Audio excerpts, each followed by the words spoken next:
Hey, Dan. How's it going? It's good. It's good to have you back. It's been a while. I am back in the saddle. I know life's been busy for you. Life's been a little bit busy, and there's a lot of good things that are happening here. But I'll be popping in from time to time, no matter what. No matter what, we may have some other pinch hitters that are in here from time to time, and that's great because it's cool to hear different points of view, different perspectives from people that are part of the community, part of the ranch, right? Yep. We almost had a really great guest today. Yeah, we won't talk about it. Let's just skip that. But the good news is that I think we probably will get that person one day. Yes. Oh man, yeah, that was going to be an epic, fun episode today. But that's okay. We're all right. You and I have lots to talk about. We do have some things to talk about. There's a few things that are going on right now, and it's been an interesting week, that's for sure. So, dude, let's just go right into it. Like, we are here recording this podcast right after things have gotten pretty crazy.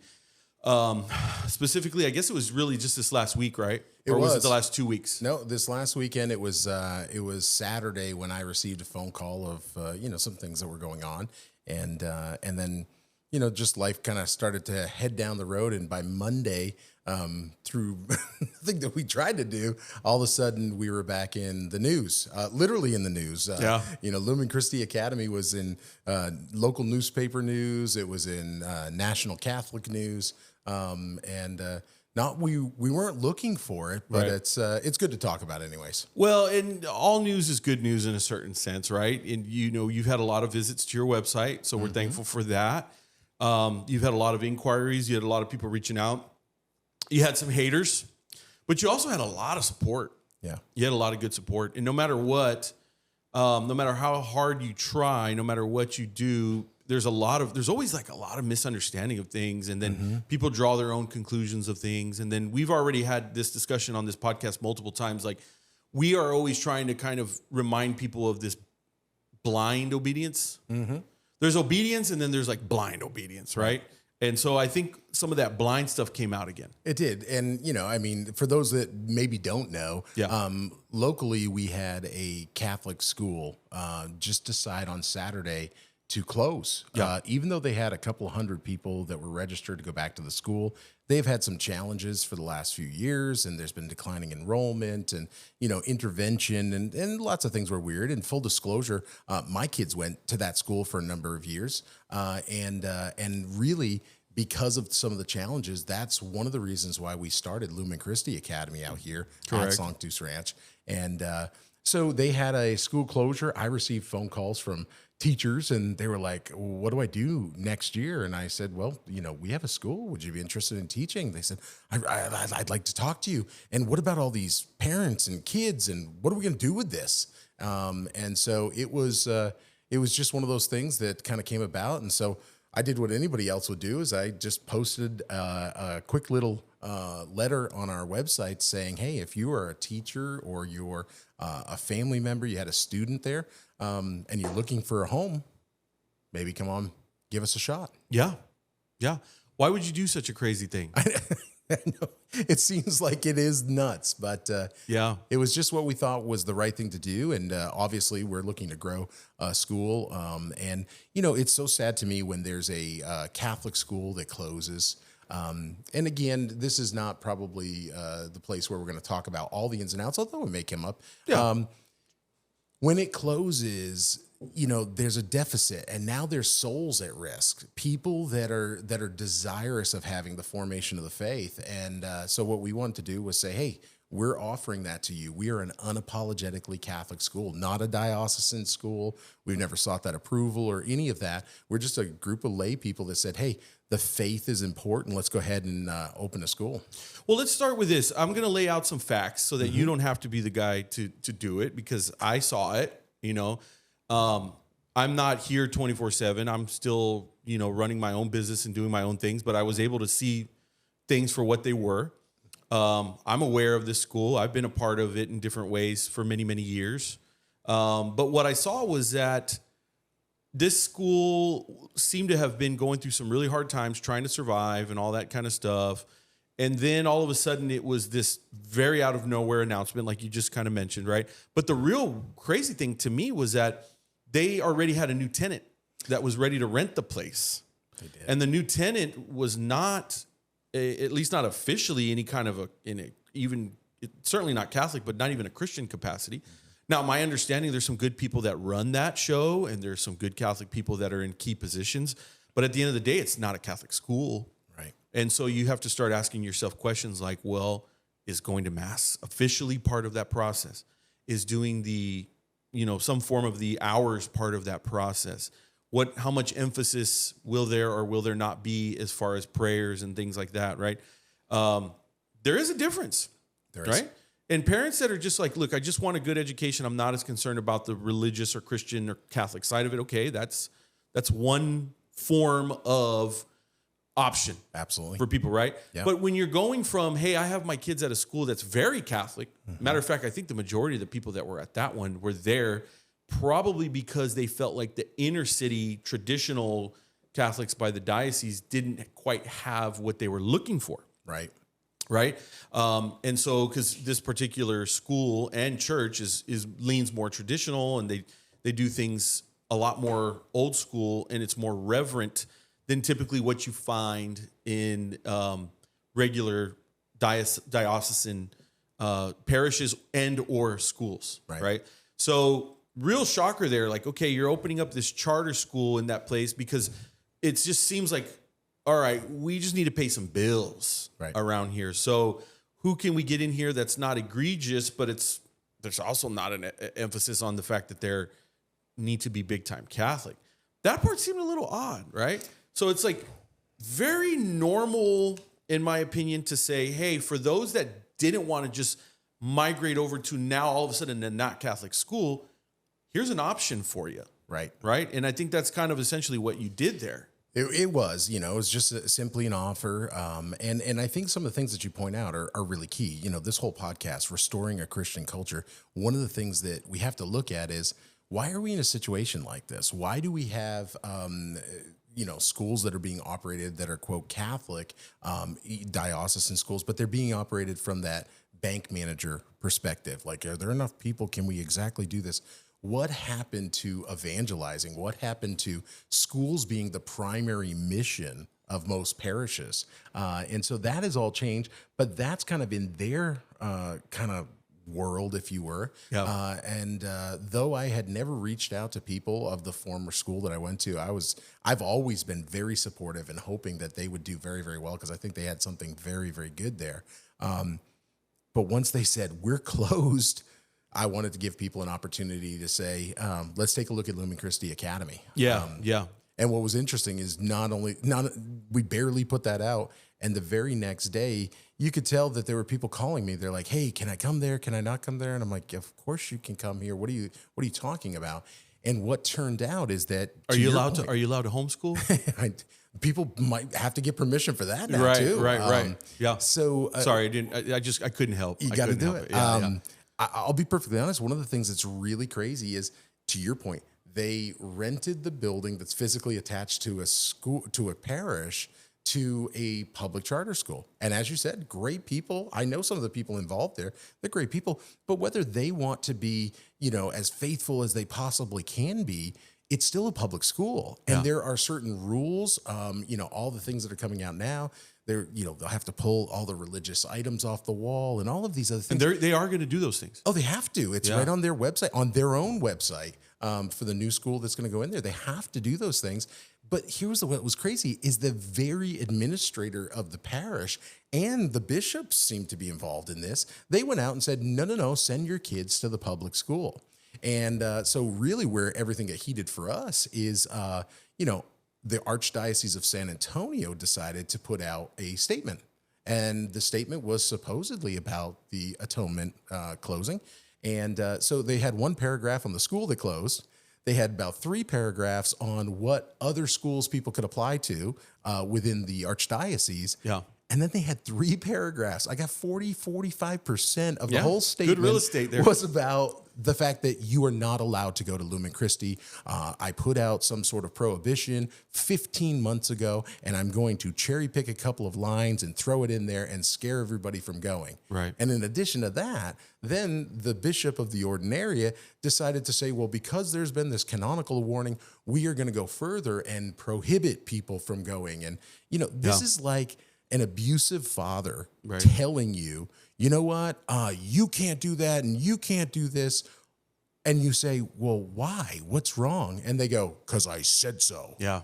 So we have the very bishops in the church promoting public schools, renting our Catholic facilities think about the donors that have put in money to that place. I know. For years and years, 30 years. And now those donors are being told, no, we're going to rent it out to a public school. And what we're hearing is not only is that an option, there'd be nothing wrong with that being an option. Yep. But what we're saying is that is where we want you to go, or you can go to this school, or you can go to Protestant schools, which again, nothing wrong with if you choose, but you cannot go to any independent school if it is intending to teach the Catholic faith in any way, shape, or form. Yeah, right.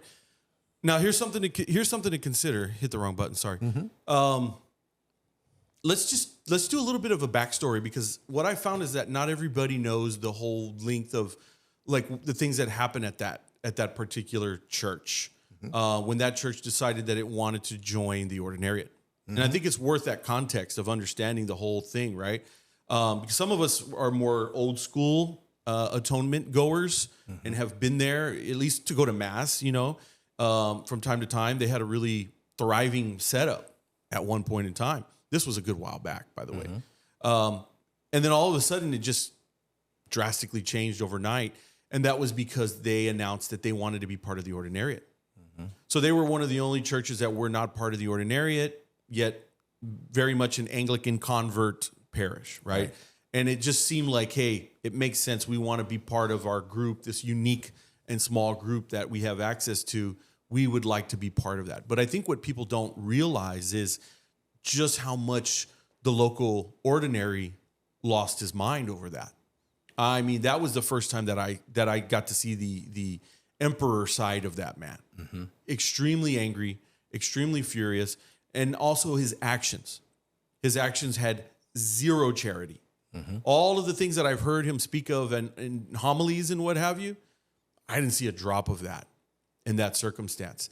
And like I don't know what the percentage was, but a pretty good chunk of the parish left. Yeah. Because also the priests left as well. And there was more to that. We won't get into that part. But half the parish left, maybe half the school. I don't know what the number was. It was a pretty good chunk of change. And it seemed like the school just never really was able to fully recover from that drastic drop. But my main reason for bringing this up, Dan, was that a lot of the people that are now very loyal to that place, and the weird thing is that their own bishop, it seems to like somehow selective amnesia thing or something going on with how poorly they were treated by the local bishop here, who in many ways, at least when it comes to Lumen Christi, they seem to be on the same team against Lumen Christi. The very same person that is probably very happy to find out that school finally shut down. Right. That's just my suspicion. I can't speak for people, but based on what I experienced and saw, I certainly don't think that they're exactly sad. I think they are happy because they want these people to come to the diocesan schools, even though the diocesan schools are not operating even remotely close to that type of setup, right? Which Lumen Christi is that and so much more, right? Because you're still doing the daily mass here and you're still reading the hours. And, we've talked about all the perks and benefits of Lumen Christi. But the point is that type of family that's going there, most of the schools in San Antonio don't fit that mold. Right. So why do they all seem to be working together so fiercely against Lumen Christi, in spite of the fact that they basically said, hey, this secular school that's requiring us to take down the cross, right, and other religious things, and we'll not have an official mass as part of it. How can they? It's not a Catholic school. They might have mass before and say, we encourage you to go to mass before, and they might get some people going because I'm sure some people are going to stay. But that's not the same thing.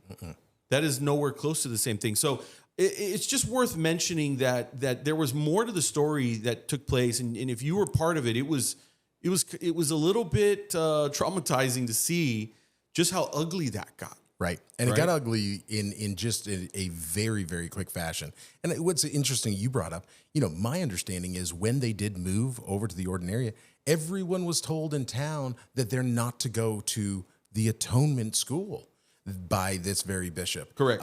And they were in uproar over it. Correct. Matter of fact, Correct. one of the reasons they've challenged to get enrollment, they have not been allowed to advertise to any neighboring parish. Correct. It was basically that they were shunned. And now it seems, I don't know what's going on, but one can wonder if there's some sort of back end deal here, because why are they sounding the same? And why did they abandon all of their teachers? I mean, Marco, here's the deal. I have teachers that have been there for 30 years, 18 years. They've given their whole careers there, blood, sweat, tears, the whole 9 yards, families that have invested tons and tons and tons of time. It's not fair that they get the rug pulled out from under them. Right. But then to add insult to injury, what they did is they went out and they said, with unfounded, totally ridiculous arguments, we're going to bully you and tell you that you can't even look at this other place. That's right. I don't know why anyone's listening to them. That's like the Archbishop coming out and saying, hey, listen, you can't go to Whataburger anymore. Like any of us would care. Correct. We're still going to go to Whataburger. That has nothing to do with it. Right. We have all of the canonical rights. We've got all of the teachings, the foundings of the church.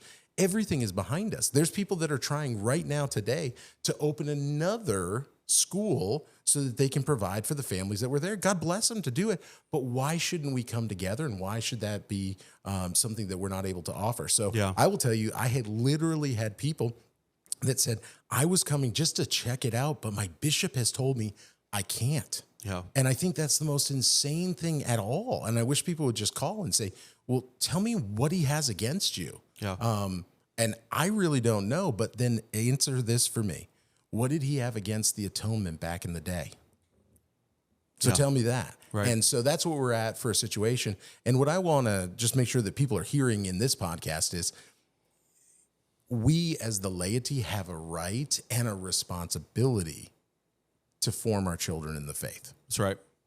Whether that's homeschooling, whether that's coming together in a private school, whether that is utilizing a diocesan sponsored school, that is our right. Right. And when you don't have that opportunity, you need to seek it out. Right. So this quote prohibition or, throwing back up some accusations that have been, nullified and answered, and just scare tactics to single moms, to, young families, to children, to having people infighting. It's just horrible. It is really an abusive father just really trying to take advantage of people. No and you know question. what? I'm just going to say it. Shame on them. Correct. Shame on them. And let's also touch on this, okay? There's another angle that I think is very weird and very contradictory, which is this concept of free speech. Okay, God bless our humble little podcast that we're on. It gives us the right and responsibility and all kinds of cool stuff to be able to speak our minds, which is what we're doing. We don't need it. We don't need a ton of visits. We don't need a ton of hits. The right people's ears will hear and the right eyes will see this, right? Right. But I'm thankful for the opportunity to be able to speak freely on these things. These are our opinions. We're not saying that we hold some high role or status within the magisterium. We're just regular guys. We said that from the very beginning of this podcast. Right. But we represent the voices of a lot of other regular people, and all those lot of regular people do add up after a while. Mm-hmm. And so I saw something during the election period and probably in the last 10, 15 years being on social media as it's evolved and grown, is that there was one side of the political aisle that was really big on trying to just simply silence free speech and voices on social media, right? It was usually the people on the left. Right. And all the tech companies were in cahoots with them. And when you would try to speak too much freedom and you would try to kind of give your point of view, a lot of times you'd be either banned altogether or shadow banned or, somehow, some way blocked. Right.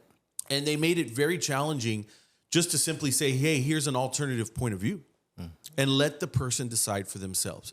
They were terribly threatened with even the concept of presenting the material. Right.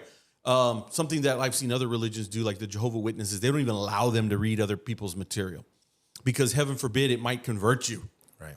So my question is, why does the diocese limit commenting on these posts? Why, when somebody tries to share this in the local little moms group, Facebook mom homeschoolers group, why is it blocked and banned? Yeah. Why can't you trust adults to at least have a conversation, to have a debate? Heaven forbid they disagreed with each other. They'd rather play the role of big brother, big tech brother, who was silencing their voices during the elections, because we all tend to be more on the conservative side. Not everybody, but most, right? And so a lot of things that we were trying to share, or here's a counter argument, or during COVID, what about, I remember trying to share, hey, I think it came from a lab. And they were like, how dare you say that? Exactly, right. And matter of fact, a lot of the stuff that I shared during COVID, almost all ended up being real and true 5-6 years later. Right. So again, why are you silencing these other alternative viewpoints? Because you think you're going to stop people from fighting and arguing? We're adults. Right. And we have the freedom of free speech in this country. We should be able to use it in these platforms. And nobody should be scared of being able to say, look, guys, I don't fully comprehend what's going on at Lumen Christi or at Sanctus Ranch or whatever, but they have a school. And I've heard really good things about it. I haven't heard anything bad. I've seen a lot of good stuff coming from it. Here, at least give it some type of consideration. Right. Heaven forbid you did that. I know. But that's what we're seeing, Dan. We're seeing a lot of that. And I think that's worth noting. It is. And we've seen it. I've been a part of it. I don't like the fact that I've been a part of it. But, it's been one of these things that has been really challenging to see because, let's start with this. Quite frankly, there was no need for anyone to bully from the top. There were already discussions that were taking place from people that said, oh, I really think that Lumen is something you should look at, or I'm absolutely against these people or whatever. Parents were just having that discussion. Now, listen, do some people get heated? Do some people get hot-headed? Fine, whatever. Let them do that. Sure. And people will walk away from whatever they need to as well. Or ban the individual only if they go out. Absolutely. But not the whole thread. Correct. But what we had is that we had these authorities get involved, and now everyone's emboldened. And then what you have is you have people saying, no, we've got to remove all of that. It doesn't matter. Now, the crazy thing is I want to think about this from a Catholic perspective for a second. We are Catholics, okay? And the only thing that's being banned right now is a school that is an independent school in the Catholic tradition. Now, people could say, well, they don't like our school because we have the traditional Latin Mass. They could say we don't like the priest or the personnel that you have there. That's fine. That's their prerogative to do whatever they want. Right. But to tell everyone that they can't take a look at it, that's ridiculous. Correct. And to censor that speech is crazy. And I'll say this. I've even had an official from the Archdiocese go onto our website, Sanctus Ranches, and accuse me of not being Catholic, accuse me of being schismatic, only to delete the thread, to take it away, because, he figured out that maybe he was going too far. Yeah. He was going too far. Sure. But guess what? We've never taken those comments off. Today, we're going to put out this podcast or whenever it gets out, and we're going to let the comments roll. You guys want to say something positive? Great. If you think that we're the worst thing that ever happened, you can do that too. Right. There's absolutely no reason to censor that. I would ask people, don't use profanity. Don't insult people, ruin people's lives. That's dumb. Right. Don't dox people, but that's the type of situation that we've created. What exactly are we afraid of? Correct. That's what I want to know. Okay, now here's another subcategory that we need to mention that we haven't touched. You operate Lumen Christi from the point of view as very independent. Mm-hmm. And what you're independent of typically is things that we don't agree with, that we feel are removing the core concepts of our morals and our beliefs, specifically, of course, within our Catholic Church. Yeah. But it doesn't extend exclusively to that. So here's an example. Right now, they just passed a law about getting vouchers. Mm-hmm. Okay, Lumen Christi will not qualify for that. They will not, and the reason is because Dan Sevigny is not going to align himself with the state of Texas. And God bless the state of Texas, right? We love it overall. There's a lot of great things, but the moment you do that, the moment you get in bed, so to speak, with them, you immediately lose control of the things that matter the most to you. That's right. And in this case, it's too slippery of a slope. You're not willing to even take that chance. That's right. Because then all of a sudden they might say, well, Dan, we want to give you this money, but there's some of that stuff you're just a little too extreme on, that stuff that's just too darn Catholic. Right. Right? And so you do the same thing also as it relates to the diocese. Now, there are people that have been sleeping under a rock who are oblivious to the things that have been going on for about the last decade or so. Yeah. And then to a greater degree, the last, 70 years? Yeah. Something like that. 50 to 70 years, something like that, right?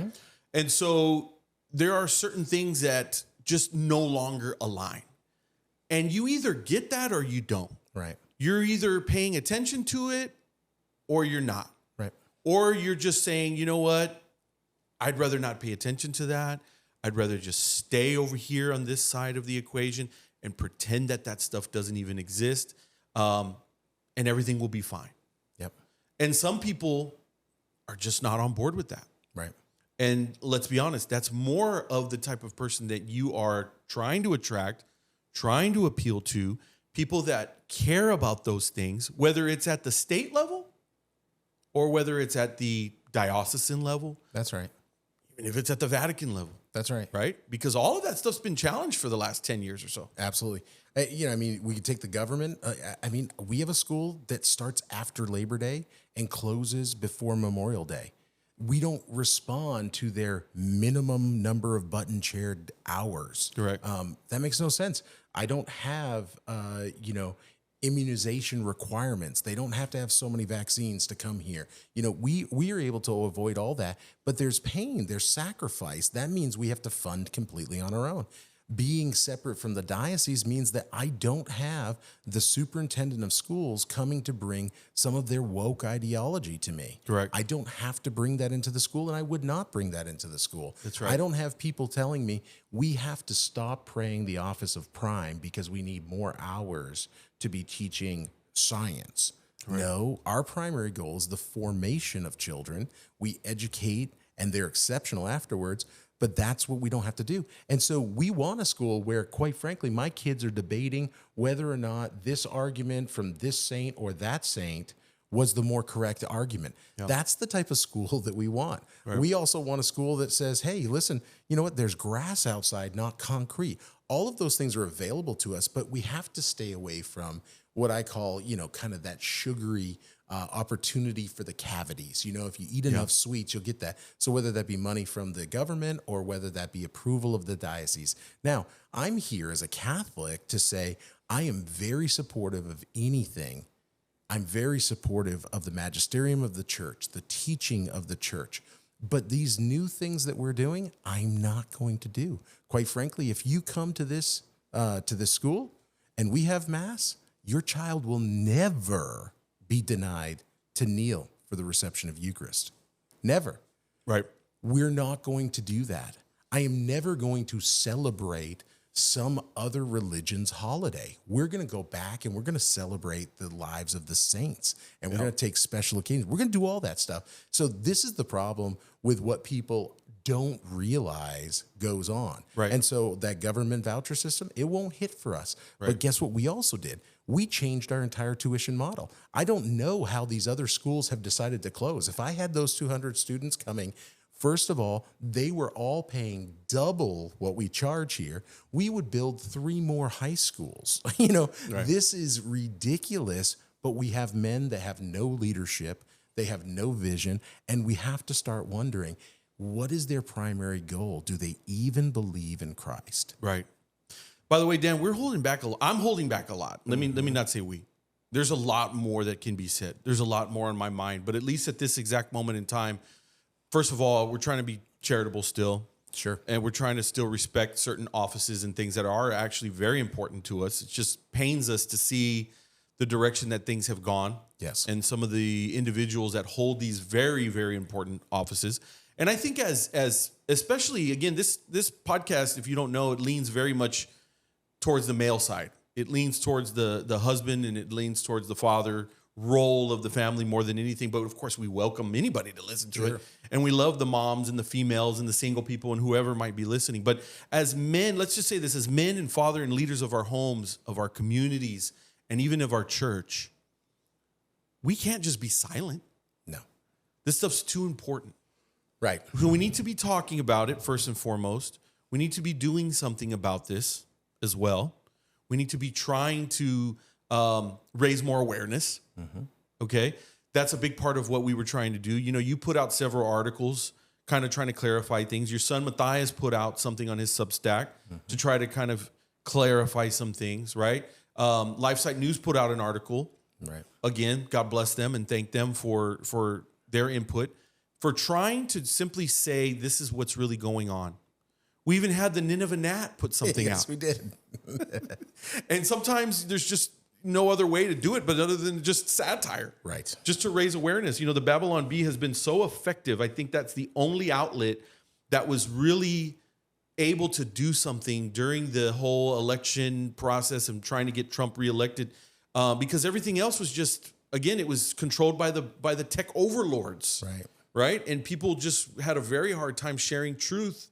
And so I only saw really two outlets that were able to accomplish that. It was satire and it was podcasts. Yep.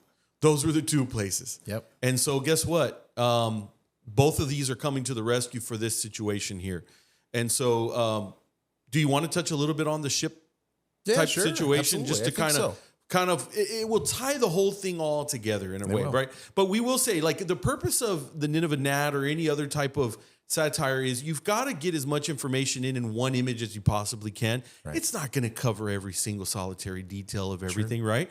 You just got to hit people quickly and to the point, because guess what? We live in the digital attention span economy. People look at things and then they're bored 1 second later. So you've got to be able to reel in info and get your point across quickly.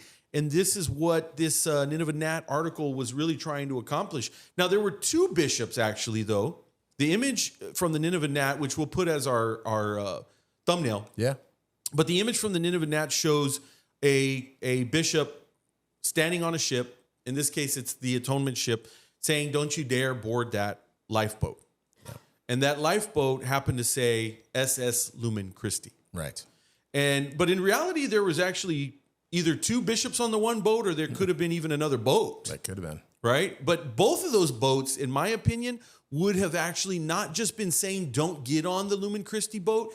I think they both would have been firing cannons at the Lumen Christi boat. Yeah. That was actually really their objective. It's like, we want to sink that. If we're going down, you're going down too. And there wasn't a single cannon thrown at any Protestant schools. There wasn't a single cannon thrown at any even public school, public charter.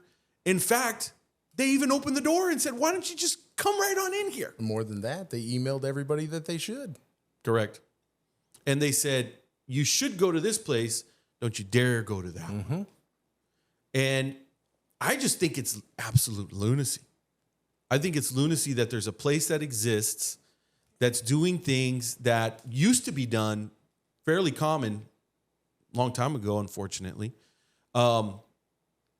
And they're like, "No, you're not going to go there," simply because it's not attached officially to the diocese, which is also, by the way, attached officially to the state, and which is also officially somehow attached to the federal government, right? Somehow or another it is, right? We saw this with Catholic Charities. They're just like, "Oh, we are attaching ourselves to the government." And what was the fallout from that? What was the consequence to that? When you're basically encouraging certain types of behavior by throwing so much money at it, you're going to encourage certain types of illegal behavior. Sure. We're not arguing about compassion here, and we're not arguing about helping people and not helping people. We're arguing about attaching yourself to these entities that are absolutely going to give you a lot of money. But then who's actually running the show now? Right. Which is my argument for why the independent side of things is so important. Yeah, I would agree with that. I think it's huge in this day and age where we are today. I think for Catholics, it needs to be an independent school, but it needs to be a vetted independent school by yourself. You vet it with your conscience. Amen. A lot of these mothers and fathers that are raising their children are catechized. They're smart. But you know where their limitation comes in? With the obedience thing. Right. That's when it all just falls apart. Well, and when someone's misusing obedience, they're wielding it like a stick. That's what is going to cause major problems. But I thought that what you did with the Nineveh Gnat is, quite frankly, it is satire. It was funny, but there were so many things in it. You know, what we're saying is we've got these people that have been displaced. They're in the water. They're swimming for survival. Many of them missed out on opportunities to be into other schools that they might have considered. They missed the lotteries and the other things for these schools that are full up. And what they've said is, we would rather you drown. We would rather you find a school that is not in your faith, or anything else. Just whatever you do, don't go in this lifeboat. And one of the things I was thinking, I want to make sure we have many that are not Catholic that are listening to this podcast. I have nothing against other schools, but I have to be honest with you. We have Protestants that come to this school, but guess what the kids are going to do? The kids on their own, they're going to be talking about the faith because they're learning so much about the faith. Sooner or later, one of the families that was with us this last year, they said, Dan, I fully expect my niece, in this particular case, is going to become Catholic by the end of the year. I mean, that's just going to happen. She's going to a school where that's the whole formation and everything, and we really don't have a problem with it. So for someone to come to a Catholic school and say, I don't want you to be teaching my kids the Catholic faith, it'd be like us going to some Christian school and saying, we don't want you to teach them things that are not Catholic. That's not going to happen. So these two bishops that are just decided this is what they're going to do. One of the things that I would point out to people too, this is a very key point. Did you see a signature? Did you see a decree? Was there an investigation? Was there something that we were even accused of, other than the fact that we had priests that didn't have an assignment that were teaching in the school, validly ordained priests? Yeah. I really have an issue. And then they start to throw all kinds of different mud, but it makes no sense. Any educated person would be able to look at that and go, well, that's interesting. So much is false. Then go read our reply, and they'd find out it's false. So if you look at this satire, as sad as it is to say, the ship is going down in other places. The focus is not these bishops. That's not our point. It's the drowning family in the water. Right. Let these people, to your point, have an opportunity to go vet things. And I'll speak directly to the parents that are out there. If you are not going to see on your own and you're listening to some blind obedience of a tagline that came out in a flock note, I prohibit you, right, then shame on you. You don't know anything about the faith, because this has been going on since Christ's time. Right. The gates of hell will not prevail against the church, but that doesn't mean that some of the people within aren't going to try real hard to open the gate. Right. Correct. So very, very, very good point. Very good point. Did you ever at any point claim to be anything other than independent? Never. No, there was never. We've never sought it. We've never looked for it. And matter of fact, let's go even further back. We've had Sanctus Ranch now for almost 9 years. We've been a retreat center. I have a priest that's here right now conducting a retreat. And he said, Dan, when people go to book a retreat, they're booking a retreat at a facility. It might have an affiliation. It might not. Think about it. For the people that are listening right now, the last retreat you went on with your parish, especially if you're here in San Antonio, was it at a Catholic facility? It might have been, but it might very well not have been. How come that's not prohibited? It makes absolutely no sense whatsoever. And quite frankly, I will tell you, this is not the last that anybody's going to hear from me on this, because I've been very quiet. I've been very, very calm. I've let people just kind of say whatever they want. No big deal, because my goal, we're here to restore Christian culture. I'm looking to embolden people into the faith. We don't have to love every person involved, but I don't want to be throwing mud all the time. That makes absolutely no sense. And that's not what any of this was. Think about it. Nothing has been said for 15 months, and then all of a sudden they're flipping out. But we've never claimed to be anything other than what we are, an independent school. Go to the Lumen Christi website. It's all over it. I read a few posts that was kind of funny. A few posts, people totally not connected with us, but in different places around the country. And to read their write-ups after going to our website, they were blown away with how explicitly we state who we are and what we're doing. Right. And so parents should be given the opportunity to choose that. And I would tell you right now, if you think that that has any weight, I'm a member of the diocese that just put out the newest prohibition. Right. What are they going to do? I live here. Right. Too bad. Man, oh man. We covered some interesting stuff. We covered some hard-hitting stuff, but it needed to be said. Mm-hmm. It needed to be covered. And I think we touched on the important stuff. I mean, this is what, like, again, I'm grateful that we have this outlet. I don't care if there's only one person listening. Like, it gives us the opportunity to share this side of the equation. There you go. Because everything else basically is banned. Right. Unless it's coming from your own page, which a lot of those people are not paying any attention to it anyway. That's right. And you can't go in any kind of long form explanation on those things anyways, right? So this is our chance to do it.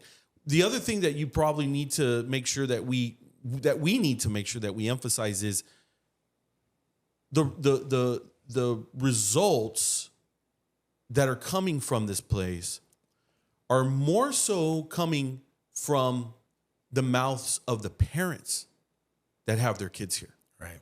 So you want to ask those individuals, right?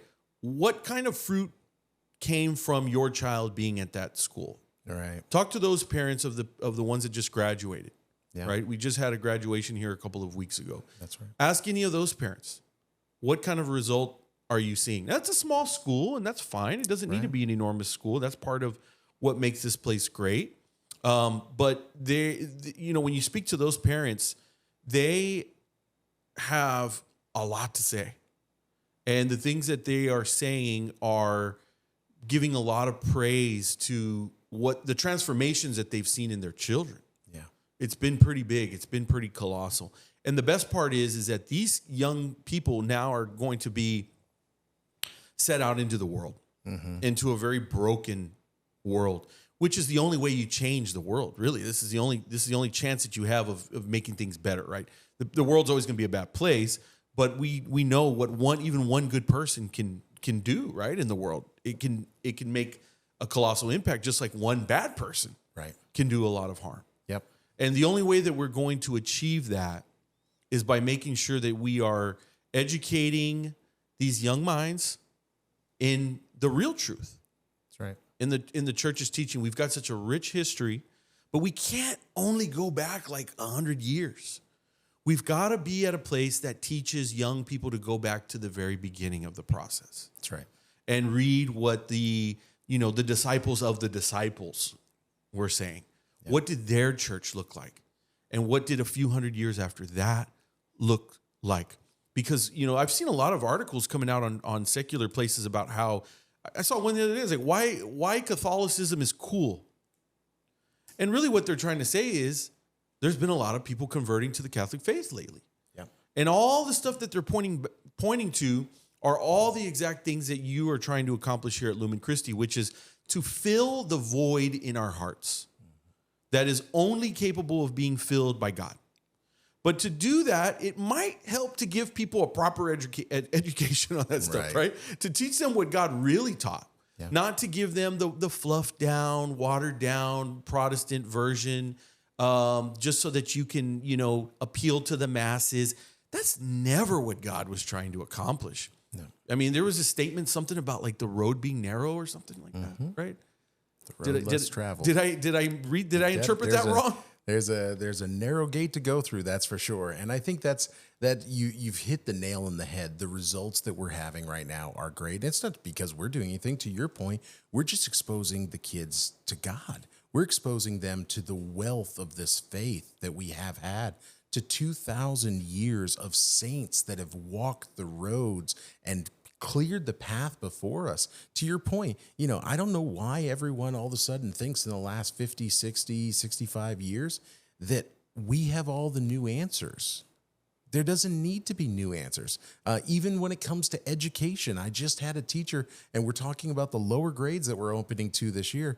And they said, well, what curriculum do you want to use? And I said, quite frankly, we're going to teach reading and writing, and arithmetic.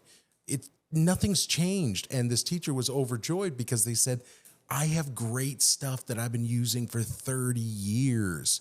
It hasn't changed. So I don't know what is going on. We need people to see that you can have an opportunity where the kids learn the faith, love the faith, are exposed to the faith, are protected from some of the elements, because that's what we're trying to do, not to keep them isolated, but so that they have an opportunity to be formed up before we let them out into the world that's going to try to eat them alive. And to the parents right now that are struggling and they're going, well, maybe my pastor says it's okay to go to a public school, or my bishop's forcing that, or saying this or saying that. Quite frankly, you have to evaluate that. It might be better to homeschool. It might be better to find a school like Lumen Christi Academy. It might be better to move. Your children's souls are at risk. The formation is at risk. And all you have to do is look at what's going on for these kids as they're getting chewed up in the secular world. Why would we want to rush them into that? So I would highly encourage any parent that's listening right now to think about that. And then if you have a friend, this is the other thing that's going on right now, Marco. I cannot believe the amount of bullying that we're having within our Catholic community. Quite frankly, if you're not interested in coming to Lumen Christi or Sanctus Ranch, that's fine. There's nothing wrong with that. God bless you. There's no problem whatsoever.